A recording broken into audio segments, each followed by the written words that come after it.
The Whispering Hollow. The town of Blackridge, nestled deep in the Appalachian foothills, was a place where night fell like a heavy curtain, thick with silence and secrets. By March 16, 2025, the population had dwindled to just under 300 souls, most of whom avoided the old logging road that wound into Whispering Hollow, a ravine so dense with pines it seemed to swallow light itself. Locals swore the hollow was cursed, a claim dismissed by outsiders as hillbilly superstition. That is, until the disappearances began. It started with Tommy Grayson, a wiry 17-year-old with a mop of red hair and a penchant for trouble. On a dare from his girlfriend, Lila Mayhew, he ventured into the hollow at midnight, armed with nothing but a flashlight and his phone to live-stream the stunt.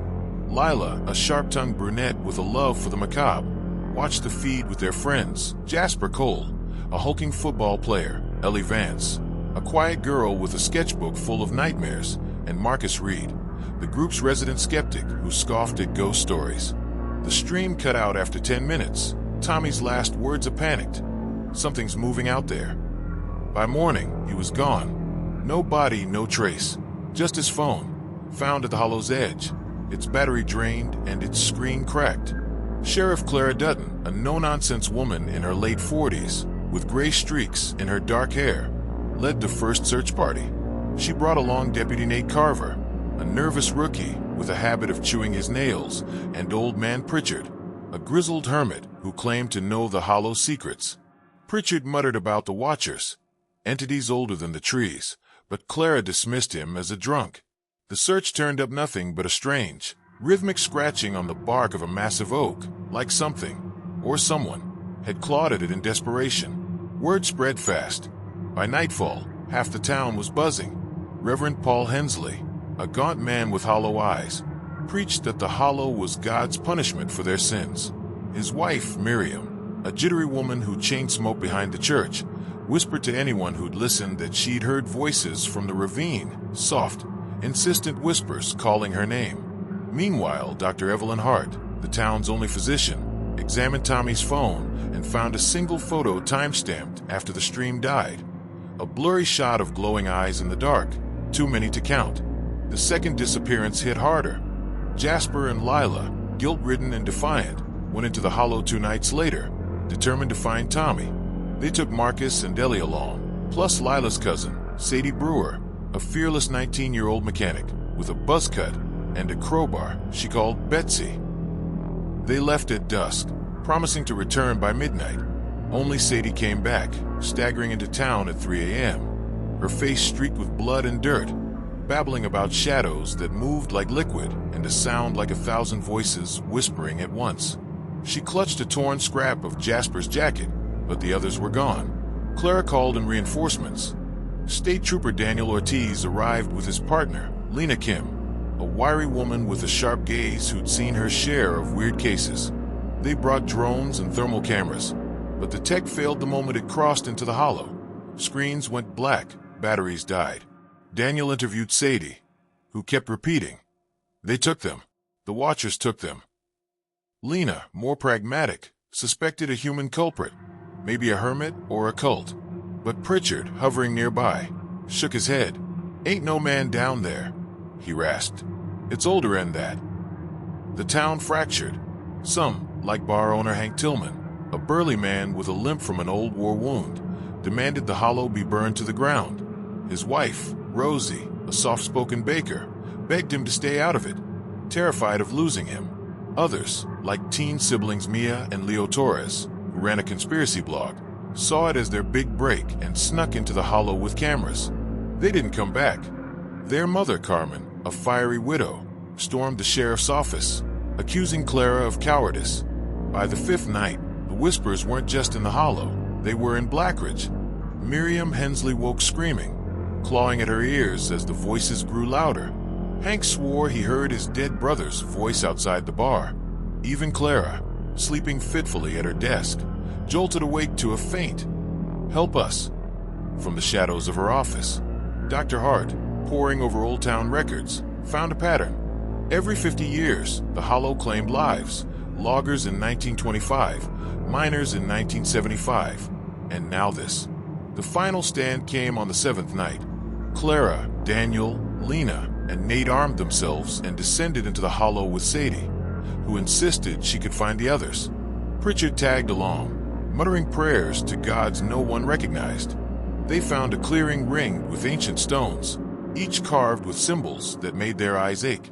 In the center stood Tommy, Jasper, Lila, Ellie, Marcus, Mia, and Leo, or what was left of them.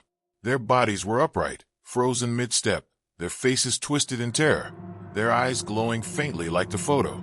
Around them, the air shimmered with shapes, tall, thin, eyeless things that flickered in and out of sight. Sadie screamed and swung Betsy, but the crowbar passed through the figures like smoke. Pritchard shouted, "They're awake now. You woke him." The whispers became a roar, a cacophony of every voice the town had ever lost. Clara fired her shotgun, but the bullets vanished into the dark. Daniel and Lina tried to drag the bodies back, but they wouldn't budge, rooted, as if the earth itself held them. Nate bolted, only to trip and vanish into the undergrowth with a choked cry. The survivors fled as the hollow pulsed with life, or something mimicking it. Back in town, the lights flickered and the whispers followed.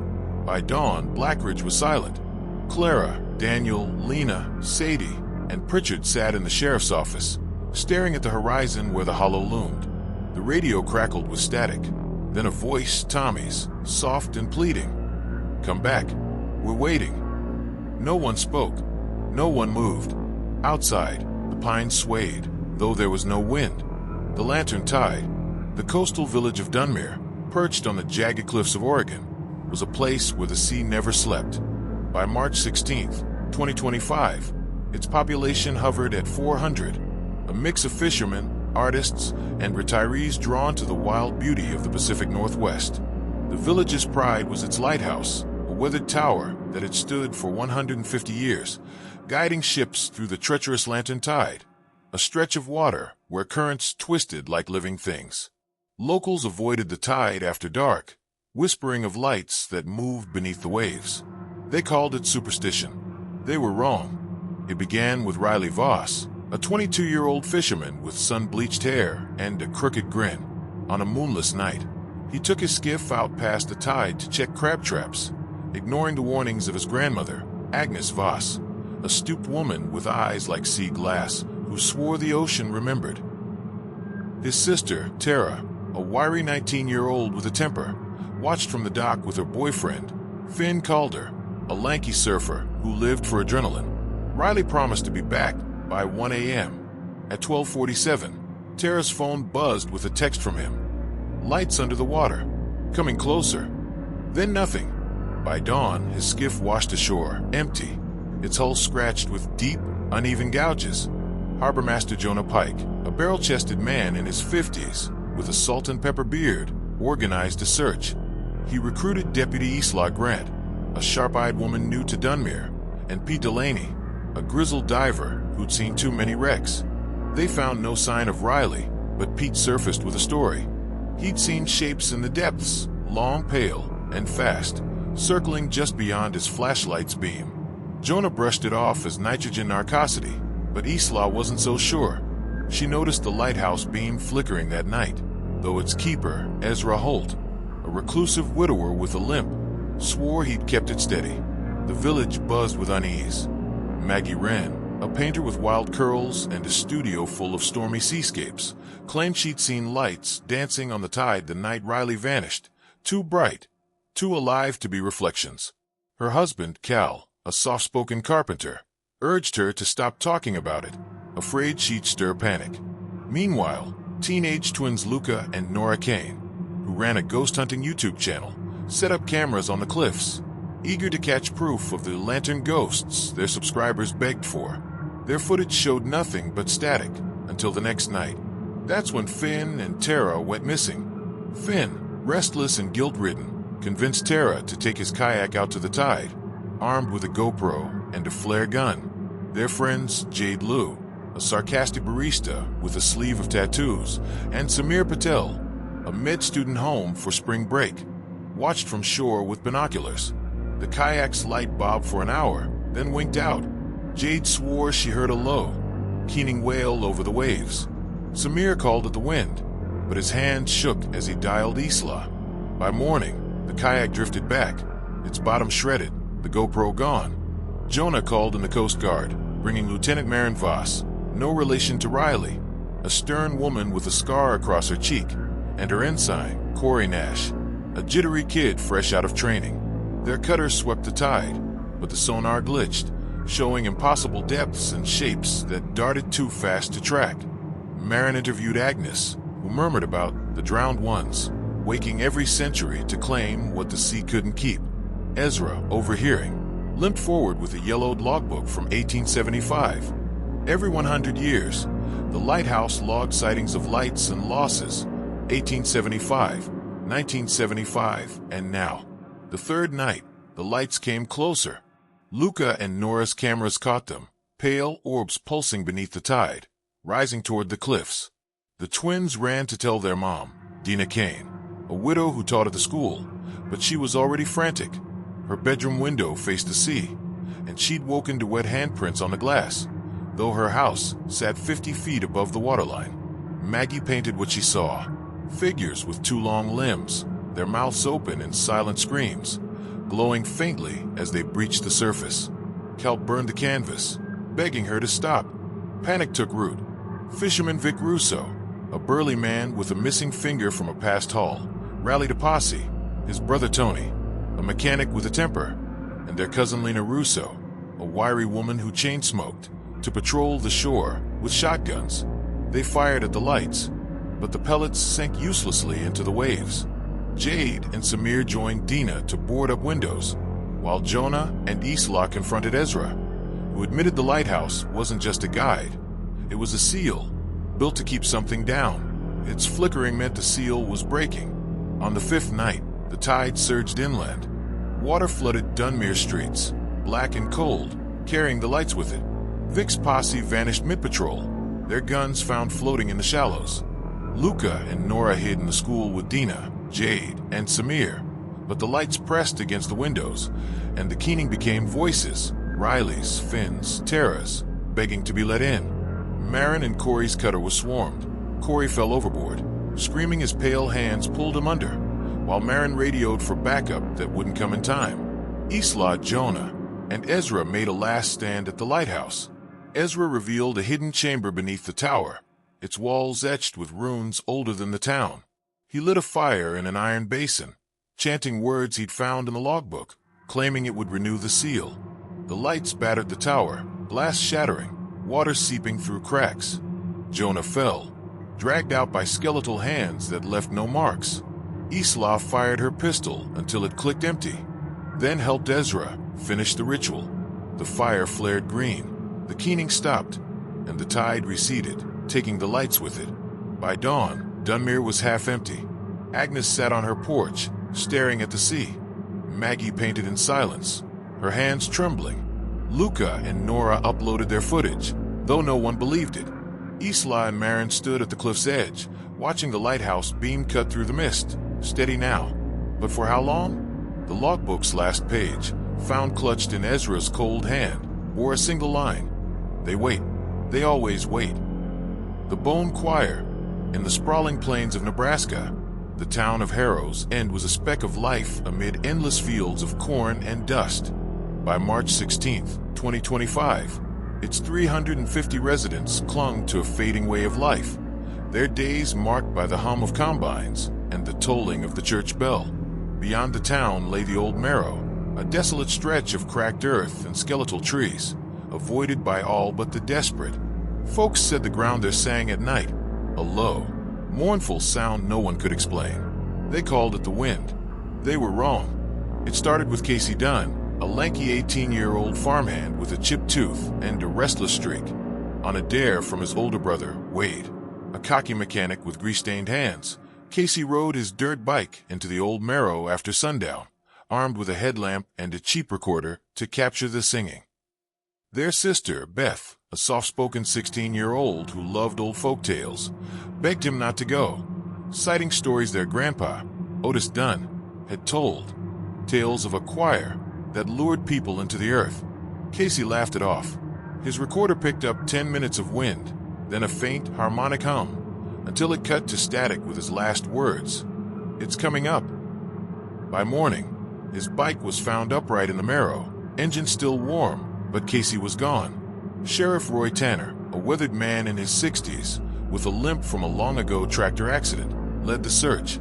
He brought Deputy Kim Salas, a brisk woman with a buzz cut and a no-nonsense glare, and Otis, who shuffled along with a cane, muttering about bones that wouldn't stay buried. They found no tracks, just a patch of earth near Casey's bike that pulsed faintly, like a heartbeat under the dirt.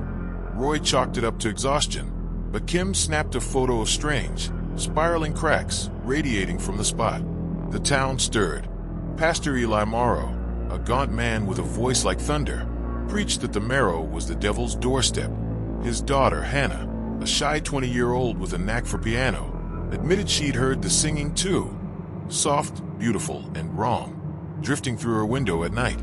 Meanwhile, diner owner Vera Polk, a plump woman with a smoker's rasp, swore she saw lights flickering in the Marrow, like lanterns swaying in a breeze that wasn't there. Her cook, Diego Reyes, a wiry ex-con with a cross tattooed on his neck, dismissed it as coyotes, until he vanished the next night. Diego had gone to check the diner's dumpster after closing, drawn by a sound he later texted Vera about. "Like a choir, but it's under me." His phone was found in the alley, its screen displaying a blurry selfie of him staring wide-eyed at the ground, where pale, bony fingers breached the surface. Vera showed it to Roy, who called in State Patrol Officer Riley Voss, a steely woman with a scar above her brow, and her partner, Troy Becker, a rookie with a nervous laugh. Their K9 unit, a German shepherd named Rex, refused to approach the Marrow, whining and tugging at its leash. The third night, Wade and Beth went looking for Casey. They took their cousin, Riley Polk, Vera's son, a stocky 19-year-old with a mullet, and their friends, Quinn Hart, a goth girl with a Ouija board obsession, and Milo Chun, a quiet tech whiz who rigged a drone to scout ahead. The drone's feed showed barren earth until it hovered over the cracked patch. Then the screen filled with static, and the drone crashed. Wade pressed on, shotgun in hand, but only Riley stumbled back to town at dawn, bloodied and babbling about things climbing out, and a song that made his teeth ache. The others were gone. Panic spread like wildfire. Farmer Gus Tully, a burly man with a sunburned neck, rallied his sons, twins Jake and Cole, both 22 and built like linebackers, to guard the fields with rifles. Their mom, Nora Tully, a wiry woman who can preserves obsessively, saw shapes moving in the corn, tall, thin, with limbs like branches. Schoolteacher Priya Anand, a newcomer with a calm demeanor, found an old journal in the library from 1875, detailing a settler massacre in the Marrow, their bodies dragged underground by the choir. She showed it to Roy, who scoffed, until the singing started in town. By the fifth night, the hum was everywhere. Hannah played her piano to drown it out, but the keys moved on their own, matching the tune. Vera woke to Diego's voice outside her window, begging her to come listen, though his truck sat empty in the lot. Gus and his sons fired at shadows in the fields, only to vanish mid-shout, their rifles left behind. Lena and Troy swept the Marrow with thermal scopes, but the readings spiked impossibly, hundreds of heat signatures rising from the earth, then gone. The final night, Roy, Kim, Lena, Riley, and Priya ventured into the Marrow.